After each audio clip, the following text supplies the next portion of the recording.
Alright, mga kaplastic. And this is me again, Big Sue. Right back at it again with another content.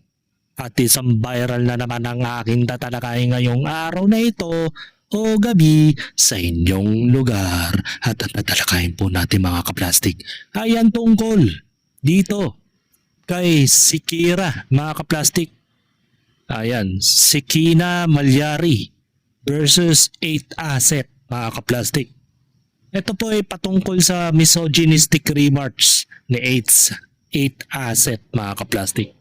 Ito ay nagsalita lamang ng hindi maganda at napaka-ad hominem niya sa isang babae na kung saan ay parang may hindi na siya parang meron na siyang kaakibat na inggit sa katawan sa kapwa niyang vlogger na si Kina mga kaplastic. So bakit ko nasabing namumuo ang kanyang inggit? At hindi pa doon nagtatapos mga kaplastic.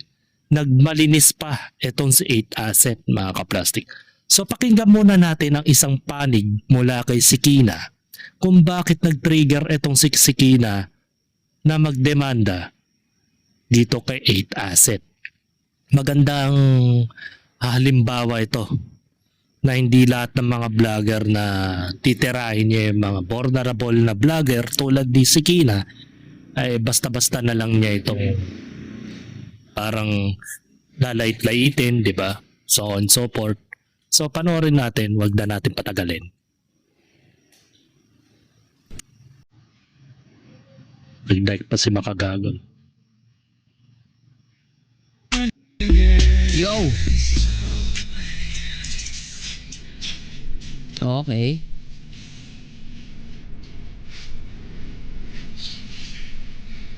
Yun. Kumbaga parang yung content na nire-reaction video ni 8 Asset, yung tipong wala namang masyadong effort daw ang kanyang pagko-content ni Shikina. Yung para bagang nagpa-cute lang, nagpakita lang ng alam mo na, 'di ba? Usually naman sa mga vlogger na babae, wala namang ibang gagawin yan kundi lahat na ipapakita para lang magkaroon ng views. Pero wala na tayo magagawa Nasa toxic culture na tayo sa Pilipinas Kumbaga no-normalize na rin ng mga kababaihan na vlogger o kahit hindi vlogger mga kaplastic. Basta babae. Once na magpa-cute sila, lahat ipapakita. Pero sa personal na buhay mga kaplastic, hindi naman nila magawang ipakita lahat.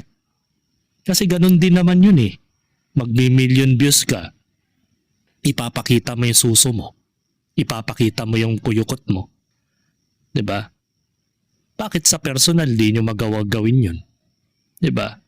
Parang ganito yung naging reaction ni 8 Asset na para bagang less effort. Nagpakita lang ng balat, nagpakita lang ng halos silip na yung utong mga kaplastic pero instant million views. At ito yung gusto ni Meta mga kaplastic Yung mga ganitong ewan ko ba kay 8 Asset yun siguro yung pinupunto niya o baka naman naiinggit lang siya dahil wala siyang may pakita sa sarili niya. Okay. Galing nun walang ginawa pero ang lakas ng engagement. Woo! Pera, pera, pera. Okay. Ito na inaantay nyo na sagot. Ngayon lang ako naging okay. Kaninang umaga na pagdesisyonan ko na ayoko na talaga. Ayoko na mag-vlog, ayoko na mag-content. Kaysa mas stress ako, ayoko na. Kung pansin nyo, nag-post naman ako kanina ng Unbothered. It was just like, tinatry ko na hindi pansinin, hindi masaktan. Pero, medyo masakit pa din. Hindi masyado dun sa content, but dun sa mga comments. And especially, nagre-reply kasi yung nag-content.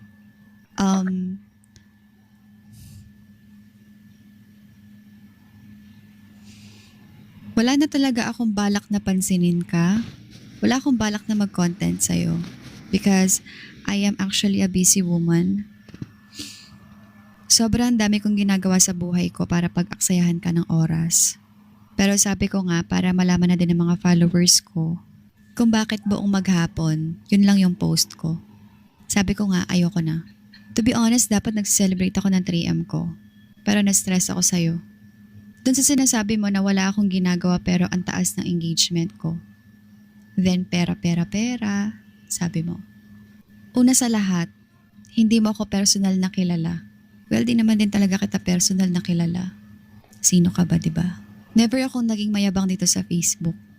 And even sa personal, hindi ako gano'n. Doon pa lang medyo nasaktan ako. Kanina napanood ko yung video that was like 8 a.m. mahigit. Pa 9 yata yun. Lumabas ako ng kwarto, umiyak ako sa sala. Halos 1 hour din ako umiiyak. Wait lang, kinakalma ko lang. Hindi ko nga kailangan magtrabaho eh. Pero dahil yun yung pinili ko, dun ako masaya, dun ako nakakatulong sa mga tao dito sa Concepcion. Yun yung pinili ko. Yung sahod ko nga napupunta lang sa ibang tao eh. Pero wala sa akin yun. Abonado pa nga ako eh. Lalo na yung mga taong may cancer, nagda-dialysis, kulang yung pampa-enroll nila. Wala kang maririnig sa akin dito na pera-pera lang ako. Kung ano yung meron ako pinaghirapan ko in a nice and legal way. Never akong gumawa ng mga illegal na bagay. Kasi alam mo ang balik nun, kahit hindi sa akin, baka sa anak ko. Kaya hindi ko ginagawa. Yung family ko nanggaling sa wala. Pero pinag-igihan namin yun lahat. Para makatungtong sa kung ano man kami ngayon. Hindi kami sobrang yaman. Sakto lang. Pero hindi kami mayabang. At hindi namin pinupuri ang pera. Pangalawa, alam mo bakit ako naiyak? Sa mga comments. Kasi yung mga unang comments dahil hindi naman talaga ako kilala. Ang sasakit. You guys judge me without knowledge. Lagi kong sinasabi sa inyo maging matalino kayo sa pagko-comment. Why? Kasi sumikat ako hindi dahil dun sa sinasabi ninyo na wala akong ginagawa pero may engagement ako. Sumikat ako, alam mo kung bakit. Because in my own personal experiences in life, kung paano ako nakasurvive sa sakit ko, life and death situation. Kung paano ako nakasurvive sa anxiety and depression. Alam mo, never ko nang na-experience yung umiiyak ka na yung kamay mo talagang nanginginig. Sobrang tagal ko nang hindi na-experience yun. Pero kanina, na-experience ko na naman. Thank you. I hope you are happy. Huwag mo sasabihin joke lang yun. Nag-chat ka sa akin, di ba? Kasi ang dami na nag-comment sa'yo. Lalo na yung mga taong kilala ako. Right? Biglang sasabihan mo ng joke dahil nagsikomentan na sila dun sa video mo. Pero nung wala pang gaano nagko-comment, ayan, tingnan mo yung mga comment mo. Astig ka. Doon na tayo. Alam mo kung gusto lang kitang patulan, papatulan kita. Pero kasi tinapon ko na yung ganyang ugali ko. Nasa sitwasyon na ako ng buhay ko na lahat ng galaw na ginagawa ko, inuuna ko yung anak ko. Astig ka. You don't know me. Okay na. Naka 1M views ka na. Happy ka na? Walang problema sa content nyo. Ang tawag dyan, reaction videos. Reaction videos ng ano? Para may makomentan ng hindi rin maganda. Pare-pareho tayong content creator dito. Pero parang ginagawa nyo ng reaction videos na hindi maganda. Ano yan? Hindi ba kayo masaya sa buhay nyo? That's why nanghihila kayo ng ibang tao? Para masaktan sila? Okay na. Nagamit mo na yung content ko. Kanina nag-panic attack ako. Nag-anxiety ako. Naka 1M views ka na. Congratulations. I hope you are also happy. Kasi sa pagko-content mo na ganyan, may taong in anxiety, may taong nasaktan. I hope masaya ka. Sana yung kinita mo sa video, mababayaran dun sa buong araw na hindi ako okay. O baka sabihin nyo, mababaw na naman to. Di tayo pare-pareho na nararamdaman. Pinasok mo yan kaya tanggapin mo, ganon. Di naman kayo yung pinapasaya ko, di ba? Kung ayaw nyo sa mga content ko, pwede kayo mag-unfollow. Pwede nyo ako i-block, di ba? Pero ako yung pagkakitaan nyo, tapos sisiraan nyo ako, di ba? Alam mo, astig ka. Alam mo, hindi nyo ako kilala.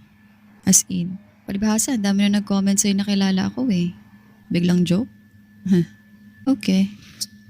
Congratulations. God bless. Yo! Ayun. Dito nagtapos ang kanyang mensahe para kay 8 Asset, mga kaplastik. At sinasabi niya dito na nagkaroon siya ng anxiety attack dahil maraming nag-comment sa kanyang mga reaction video ni 8 Asset. At ang masakit pa dito, ginatungan pa daw ni 8 Asset yung mga pangit na komento ng mga netizens. So ibig sabihin lang nun, hindi lang si 8 Asset ang may kaisipan na ganun. Bagkus marami po sila nagparehas ang iniisip as well as 8 Assets. Diba? Naisip naman ng mga netizens na hindi talaga maiwasan sa mundo ng social media yan. Inunahan na tayo ni Shikina na hindi talaga mawawala yan. Meron at meron pa rin mga bashers na ganyan. Malamang yung mga nagko-comment sa kanyang content ngayon, mga sugar-coated na mga trolls, mga mababait kuno. Pero ligid sa kaalaman mo, may mga side comment din niya mga yan. Hindi lang sila nagsasabi ng real talk. Baga, ekspresyon ng mga inggiterong vlogger yan. Na kapag nakakakita ng million views sa ibang tao, tapos sila nagpapakahirap ng matagal na panahon, hindi man lang maka-experience ng malaking views sa kanilang YouTube channel, Facebook account. Yun ay dahil hindi naman lahat ng tao sa buong mundo makukumbinsi natin na manood sa ating content. Hindi naman kasi tayo ma-influensyan tao eh. At wala tayong political power. 'Di ba? Walang bitaw, mga kaplastik. Pero dito sa punto ni Shikina, hindi ko lang alam kung talagang inaatake siya ng anxiety kasi sabi niya naatake siya, umiiyak na naman siya. Alam mo, Shikina, mas tatagan mo yung sarili mo. Kasi once na pumasok ka sa social media, hindi lahat ng mga contents mo nagugustuhan ng tao. Yung iba dyan, hindi lang dinadirectly na sa'yo pinupunto o sa'yo binabanggit yung pangalan mo. Pero marami kasing nagsasabing iba dyan na may mga kababaihan kasi na kapag wala sa tamang pag-iisip, walang mga utak, hindi na kayang maghanap ng ibang content. Kaya ang gagamitin na lang nila yung mga katawan nila. Mga tamang pa-cute. Tapos pag nababastos sa comment section, biglang mag-o-off comment o kaya magdadadrama sa social media. Diba? Yan yung kasi yung mga punto nila eh. So hindi mo maiwasan yan. Kasi ang bababa ng mga tingin ng ibang lalaki sa inyo. Ibang mga bashers. Even yung mga kapwa ibang mga babae. Ganyan din yung mga comment. May mga sinaside comment sila sa mga katawan ninyo eh. Nagiging misogynistic din sila. So ano ang pinupunto ko rito, mga kaplastik? Ang pinupunto ko rito, kapag ikaw ay naging isang vlogger, dyan na po papasok yung mundo mo na kung saan may mga masasamang sinasabi, may mga taong hindi masaya sa'yo, na para bagang ang tingin nila sa'yo, ayan, meron na naman tayo nakitang content creator sa YouTube, sa Facebook, na wala namang ginagawang matino, pero ang laki ng engagement. Pero mo, tamang pakita lang ng laman, malaki na kagad ang engagement. Kaya hindi na daw sila nagtataka kung bakit dumadami ang mga babaeng nare-rape. Maraming dumadami ang mga babaeng single mom. Kasi mahilig kayo magpa-thirst trap sa mga lalaking akala ninyo gentleman. Yung pala, gusto lang tikman ang inyong kipi. Ngayon, pag natikman na yung iyong kipi, wala na. Iwan ka na sa ere. Diba? At nasabi rin ni Shikina na meron po siyang mga tinutulungan na ibang tao. Mga cancer patients, o mga ganun, bla bla bla. So parang sinasabi na rin niya na isa siyang good Samaritan. At dati na rin po siyang nagkaroon ng anxiety sa mga ganyang problema. Maramdamin. Alam mo kasi, pag naging vlogger ka, lahat sa, ito, announce, gusto ko lang ipahayag to sa lahat ng mga aspiring na magiging vlogger o lahat ng mga vlogger na ngayon, maging matatag kayo sa mga kung anong sinasabi ng ibang tao. 'Di ba? Meron at meron pa rin talagang titira sa'yo.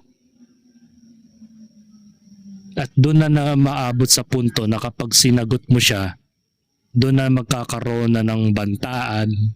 Tingnan mo si Mima Alicia, mga kaplastik. Sa sobrang banatero niya sa mga politiko. O saan na siya ngayon pinulot? Ayun, nasa karton na siya ngayon. Hindi naman sa tinatakot ko kayo. Kumbaga nasa mundo tayo ng social media. Sobrang dumi ng mundo ng social media, mga kaplastik. So dahil dyan, mga kaplastik, may mga pakomento dito. Ang sabi sa comment, sabi ni Makagago WhatsApp man, bigla siyang nagano, tama naman ang desisyon mo na magkaso na lang. Hindi talaga worth it na bigyan pa ng pansin ng mga ganyan tao. Yan. Nagpakita siya ng video at link, pero yung video mismo binura na ni 8 Asset sa takot na mademanda. 1 million views? Oo nga no, nag 1 million views yung kay Shikina. Pero binura niya yan, mga kaplastik. Tinignan ko yung kanyang Facebook page, mga kaplastik, wala na. O, diba? Nag-iinggit siya kay Shikina dahil nag-million views daw yung simpleng pakyut niya. Yung tamang thirst trap. Diba? Pero siya, nakakamit siya ng 1 million views. Pero may consequences. Magkakaroon siya ng kaso, mga kaplastik. Sa palagay mo ba yung 1 million views mo sa Facebook, kumita yan ng malaki? Malabo mangyari yun, mga kaplastik. Marami na ako nakikitang mga vlogger na ginamitan nila ng Facebook page at nagtrending ng 1 million pero ang kinita lang daw nila is $1 lang. 60 pesos lang po yung 1 million views mo. Buti sana ko yung 1 million views mo napunta yun sa YouTube. Malamang ang 1 million views mo sa YouTube aabot din namang more or less 100,000 pesos. At least yun worth it. Yung kinontent mo na naging 1 million views, kumita ka ng 100,000 piso. Pero dito sa Facebook, kikita ka lang ng 60 pesos. Madedemanda ka pa. Diba? Dahil nakachamba ka ng maramdaming vlogger. Sabi dito, wala daw siyang sinabi na masama.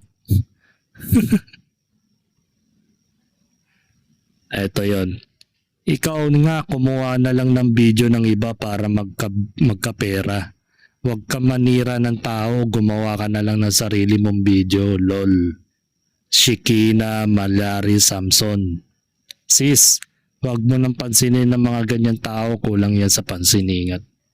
Nag-reply si 8 Asset, wala akong sinabing masama. Sabi ni 8 Asset, ang kukulit ninyo, hindi ko siya binabash, nagjo-joke lang ako. Joke lang yun? Paano naging joke? Happy 3 million followers, te. Paborin mo yan, maggagatas ya mo ha, libre na nakako na kape. Na ba? Imbes na magse-celebrate siya ng 3 million followers, na dismayado pa. Binigyan mo pa ng stress yung tao. Grabe ka naman, 8 Asset. So may sagot si 8 Asset patungkol dito, mga kaplastik. Ano kaya nga kanyang sasabihin dito patungkol dito? At malapit na po siyang makasuhan. At tipong maghihimas rehas ata siya. Cyberbullying, mga kaplastik. Mababa na rin yung 6 na buwan hanggang 3 taong pagkakakulong niyan, mga kaplastik. So panoorin natin ang dahilan ng kupal na nilalang na ito na si 8 Asset, mga kaplastik.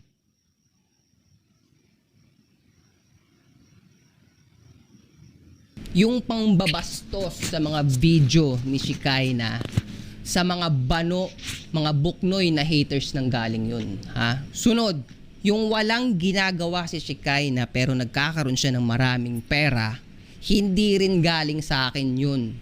Sa mga bano na naman nang gagaling yun. In short, ang nagbibigay ng anxiety kay Shikaina ay itong mga buknoy na to. Ilang araw pa lang kami nag-cross ng landas ni Shikaina sa social media. Paano ako ang gagawa ng anxiety dyan? Common sense sa mga bano. Ngayon describe natin si Shikaina. So, 'di ba? Common sense daw. Hindi daw siya may gawa. Siya daw ay nabiktima lamang. In short. Kasi ang sinisisi niya dito, yung mga bano. In short, yung mga bano na tinutukoy niya, yung mga troll niya, mga kaplastik, na ginatungan din naman niya. So, paano ba yan, mga bashers? Mukhang kayo ang lang yata madedemanda. Hindi daw si 8 Asset dapat ang idemanda rito, mga kaplastik. Sinisisi sa inyo kung bakit siya napahamak sa puntong yon. Joke lang daw yun. Hindi ko lang kasi napanood yung full video kasi nga binura mo. Paano namin masasabing joke lang yung sinabi mo kung binura mo naman yung video? Kung hindi pala, kung hindi pala ito tinatawag na misogynistic content, at sinatawag mo itong joke lang, bakit mo binura? 'Di ba? Ba't mo binura? Ang landas ni Shikaina sa social media. Paano ako ang gagawa ng anxiety dyan? Common sense sa mga bano. Ngayon Alam mo kasi kung bakit nagkaroon ng anxiety yung babaeng yun. Yun ay dahil ginatungan mo pa yung mga comment ng mga troll na naniniwala sa yung tanga ka. Siyempre, yung mga katulad mong tarantadong vlogger na sasang-ayunan din ng mga bashers ni Shikaina, siyempre magsasalita rin sila ng mga hindi magandang salita, ng mga masasakit na salita. Ang masakit pa dun, gumagatong ka pa, nagre-reply ka pa sa lahat ng mga comment ng mga tao dun. So paano mo may papaliwanag yun na hindi pa rin ba matatawag na misogynistic o ad hominem? Tatawagin mo pa rin bang joke yun? Diba? Kahit naman sino makabasa, tapos mababasa mo rin na nagre-reply ka. Parang lalong mamimintig yung tenga mo eh. O bakit binura mo yung video na yun kung talagang alam mo sa sarili mong joke lang pala yun? Diba? Describe natin si Shikay na maganda, makinis yung kutis, may trabaho, may pera. Bakit ko aawayin yun? Bakit hahanap ako ng gulo sa ganong babae? Anong pag-aawayan namin? Ha? Etong datigan ko na to, pag tinignan nyo yung social media ko, anong pag-aawayan namin? 'Di ba? Sana naaabot ng common sense nyo yun. Video ko yun. Ako ang magsasabi kung ano ang ibig sabihin ng video na yun. Hindi kayong mga banu kayo. So ang ibig sabihin ng video na yun, Nga? gusto kong collaborate kay Shikay na. Kaso sinira nitong mga banu na to eh. Nakikipag-collaborate ako kaya ako ginawa yun. Yun ang ibig sabihin nun. Talaga? Hindi kayo masusunod kung ano ang ibig sabihin nun. Shikay na. Ikaw na mismo kinakausap ko ngayon. Shikay na. Yung mga nangyari nitong nakaraan, kahit binabash ako nitong mga banu na to, wala lang sa akin yun. Wala lang sa akin. Ako na mismo ang nagsasabi sa'yo, collaboration ang gusto kong mangyari dun sa video na yun. Collaboration? Ganun. Kaya ko bang palampasin yun? Sana mapag-usapan pa natin to ng mas maayos. Wala tayong mapapala dun sa kung mag-aaway tayo. Wala tayong mapapala dun. Kung magkakalat tayo ng happy, good vibes dito sa internet, tayong dalawa, sigurado meron tayong mapapasayang mga tao. 'Di ba? Na kung negative man tong nangyayari ngayon, negative na nag-umpisa sa kung ano yung nangyari, sigurado ako hindi natin intention na dalawa yun. Pwede pa natin mabago yun. Pwede pa natin mapakita sa mga tao na pwede tayong mag-usap ng maayos para lahat tayo dito positive, masaya, nakaka-impluwensya ng mabuti. Yun lang sa akin, Shikaya. Yun lang sa akin. Peace. Halata namang gusto mo lang din makaisa eh. Malasoy din yung ugali mo eh, no? Mga malasoy sa daw. Halata naman, magkamukha kayo ni Sadaw eh. Tsura pa lang eh. Tirador ng mga single mom. Ay nako. Ang layunin lang pala niya, makikipag-joke time lang pala siya. Tapos biglang collaboration. Wala siyang panahon sa'yo. Anong collab ang pinagsasasabi mo? Halata namang mayroon kang masamang balak. At wag mong ipaling yung sitwasyon at wag mong parang dinadivert mo sa puntong dapat sisihin ng mga komentor o yung mga nag-comment na troll. Hindi naman magko-comment ng troll ng ganung mga salita kung hindi ka gumawa ng content. Tulad ng mga nakita o pinakita ni Shikay na mga ka-plastic. Natural kung ano yung reaksyon ng mga troll sa social media. Bumibase lang siya sa kung ano yung napanood sa'yo. Dahil napaniwala mo sila.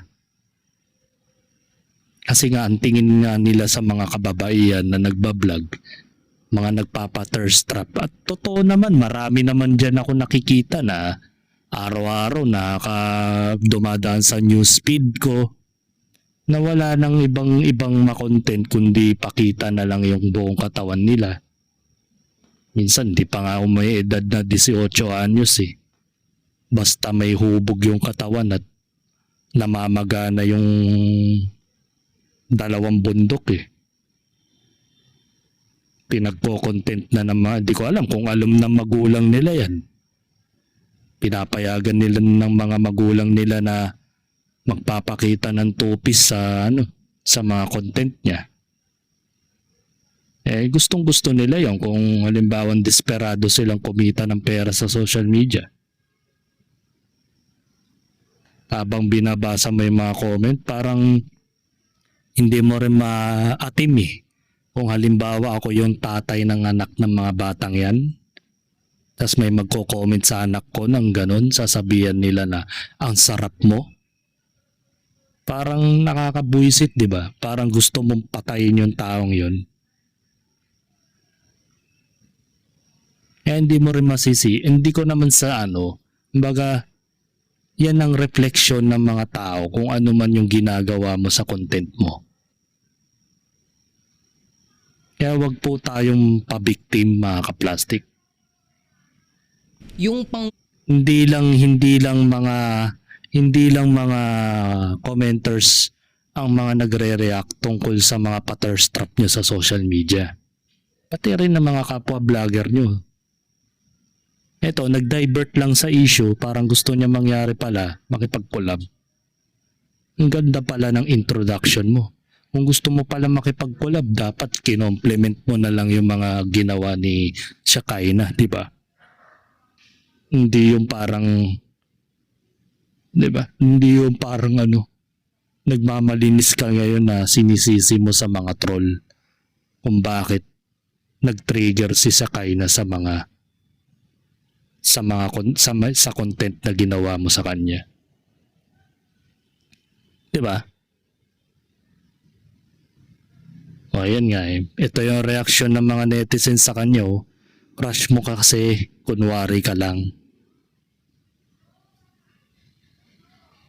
Sabi ni Parlor Bener, di ako lawyer pero after watching your video, walang makakaso sa'yo, pre.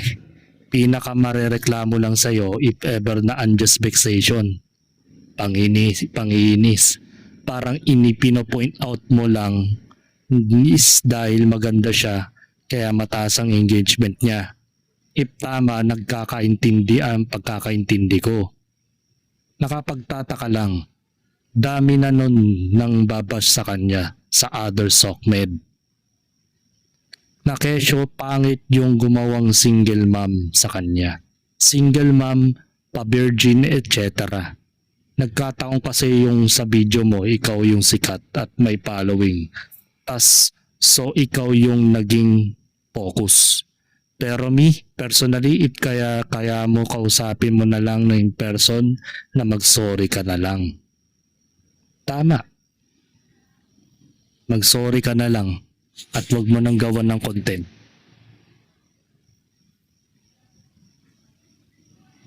Ito si Kuya Eds. Ito isang vlogger din to na madalas ko nakikita sa isang group. Nice one. Yun din ang tingin namin kay Shini, si Keina. Rin naman nanggaling na yung stress at anxiety na nararanasan niya ay hindi mismo galing sa'yo. Aba, pinagtanggol. Kundi dun sa mga unemployed na hindi nag-iisip makapagbitaw lang ng masakit na salita. Kinontent kita kasi for memes purposes lang yun kasi ang kwela ng dating pero kudos bro, hinarap mo to at binigyan mo ng mas malinaw na point of view. Paano nagkaroon ng point of view gumagatong nga siya sa comment section ng mga troll, mga bashers di siya kaina. Yan ang kinainis ni Shakaina. Kasi nga, gumagatong ka pa. Okay lang sana kung hindi na nagre-reply itong content creator na to.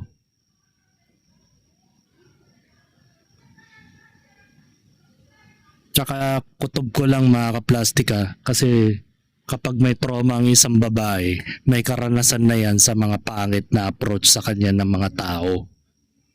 Yan si Shakaina. Kaya siguro bumalik na naman yung anxiety niya. At saka nasabi nyo na rin na single mom siya. Maaaring hindi maganda ang naging kapalaran niya way back nung nagkaroon siya ng relationship. Nung nagkaanak siya sa kanyang ex-boyfriend. Anong malay natin kung ano yung malalim na istorya kung bakit nagkaiwalay sila. Niloko siya. O hindi natin alam kung sino ang nagloko. Kasi maaaring sabihin kasi sabi nga ng iba, laging ang tama ay ang mga babae at ang mali ang mga lalaki. Mahirap magsalita o mag-conclude kung sino ba talaga ang biktima. Diba? Kasi nasa social media tayo Pinasok mo na itong mundo ng sobrang toxic. Kaya wag ka mag-expect na laging papuri ang lagi mo matatanggap sa comment section. Diba? Huwag kang umasa. Meron at meron pa rin magmumura sa'yo. Ako nga, tad-tad na namumura sa private message. Tad-tad na ako ng mga pagbabanta o something like that. Pero hindi ko na lang pinapansin kasi matapang lang kasi yan, may keyboard. Pero pag nagharap kami niyan, ewan ko na lang. Aragorn Buenaflor, sabi niya. Yung nagtanggol kay Shikina, lalaki mga simp ng taon. Alam mo na yung sinabi lang niya astig para mapansin. Mga abnormal. Di dapat binantaan nila yung mga nagko-comment doon ng negative Kasi sa reaction video wala namang sinabi doon na masama bukod doon sa pera-pera. Tapos sa mga nagsabi pa ng negative yung gusto din naman magkaisa pero di naman mapansin kaya nambash na lang. Di ko alam kung mga kaibigan ni 8 Asset to kasi sa mga comment niya parang hindi ako makapaniwala na parang pinagtatanggol nila si 8 Asset. Kasi hindi naman natin napanood yung full video na dinilit naman ni 8 Asset mga kaplastic. So ngayon, ang layunin na yan ni 8 Asset ay makipag-areglo at mag-collab kay Shikaina. Pero malabo mangyari yun mga kaplastic. Tingnan natin sa latest post ni Shikaina kung mayroon pa siyang reply. Tingnan natin. Palagay ko wala na. Wala na. Wala na. Wala.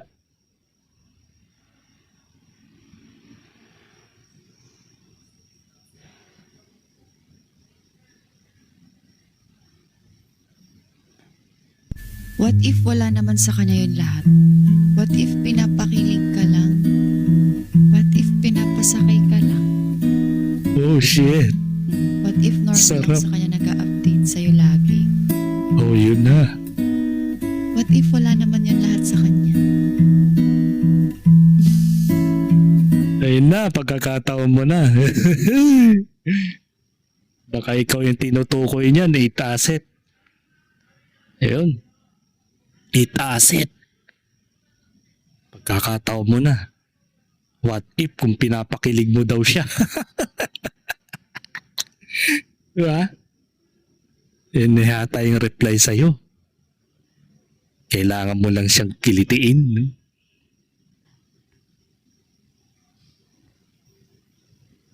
Wala Wala. Ito. Meron siyang latest post. 2 days ago to. See you in court. May question mark. So hindi pa gaano sigurado ito. 8 Asset. Walang magdidelete ng post ha. Total diba ano-ano na ang pinagsasasabi ng namang iba dyan sa comment section mo. Ipakita natin kung sino ang mas mayabang sa ating dalawa. Sinira mo yung peace ko hanggang ngayon. Stress ako sa'yo. Alam mo, pag-usapan nyo na lang ito ng personal. Kumbaga hindi naman ko sinasabi na napakababaw lang yung issue na yan. Siguro masyado lang siyang agresibo itong si Shikaina. Hindi ko lang alam kung ba may pinagdadaanan siguro tong taon to kaya sineryoso niya ng gusto itong reaction video niya Hindi ko sa inaatake si Shikaina, sorry Kasi sa akin lang pwede naman ito pag-usapan ng hindi mantong sa mga ganito. Sabi ni Mike Charlie, sa palagay ko hindi na magiging mabisa kung ano man ang ikakaso mo sa kanya. Idol, unang-una kahit ilang beses kung ulitin yung reaction video ng 8 Asset na yun, wala namang totally direct na masamang sinabi sa'yo o niyurakan ng pagkatao mo. Siguro hindi ka lang sanay na makarinig o tanggap ng negatibong bagay o salita sa ibang tao. Pansin ko medyo may pagkabalat sibuyas ka sa ganyang bagay. Pero ganun pa man, wag mo na lang pansinin, idol. Ang gawin mo na lang is gawin mong positive yung mga negative na bagay at hindi sinasabi niya yung wala namang mababago sa pang-araw-araw mo. Dahil wala namang kaming nakilala na pwede mong ikasira sa sinabi ng lalaki na yun. Love you. O, diba? Let's say sinabi ni Mike Charlie na siya ay balat sibuyas. Siguro nga talaga may mga pinagdadaanan nitong si Shakay na way back. Siguro nakaranas siya ng mga side comment ng ibang tao or something else o pwedeng ex-boyfriend niya. Maaring ganun.